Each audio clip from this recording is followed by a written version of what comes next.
আমরা আজকে সকাল সকাল চলে আসলাম শ্যামপুর ওয়াজের মাইক বাঁধার জন্য মাহফিল। আজকে আমরা সকালে এসেছি, আজকে কলা গাছে মাইক বাঁধলাম।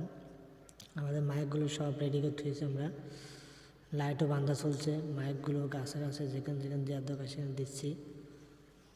একটা ছোটোখাটো প্যান্ডেল করা হয়েছে মাঝখানে। আমাদের কাজগুলো রানিং করা চলছে। আজকের প্রধান বক্তা মঞ্চের ব্যানারে দেখতে পাচ্ছেন আপনারা। দ্বিতীয় বক্তা আবুজার গেফারি চুয়াডাঙ্গা। দুটো বক্তাই বিখ্যাত বক্তা। সন্ধে হয়ে গেছে, সন্ধেবেলায় আমাদের এটা মিক্সার, ইয়ামা মিক্সার। আজকের ওয়াজের প্রথম অধিবেশন শুরু হয়েছে। আস্তে আস্তে মানুষ আসা শুরু হয়েছে ওয়াজের প্যান্ডেলে। আমরা ইতিমধ্যে দেখছি যে দ্বিতীয় বক্তা উনি বক্তব্য আলোচনা চলছে।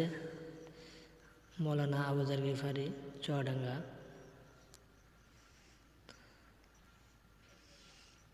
শত শত মানুষ আমাদের প্যান্ডেলে উপস্থিত হয়েছেন, অনেক বড় জায়গা।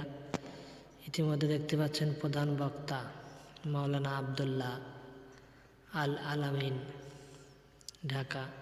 উনি মঞ্চে কেবলই উঠেছেন। সুন্দর তাসবির করবেন আমরা দেখতে পেয়েছি। ইতিমধ্যে প্যান্ডেলের কানায় কানায় অনেক মানুষ, শত শত মানুষের সমাগম আজকের ওয়াজে। Zen decorator, digital sound system, স্থান গলাইদড়ি ব্রিজের পশ্চিম পাশে, প্রতাপপুর দর্শনা। প্রোপাইটার মোহাম্মদ আব্দুল হক ও ইলিয়াস।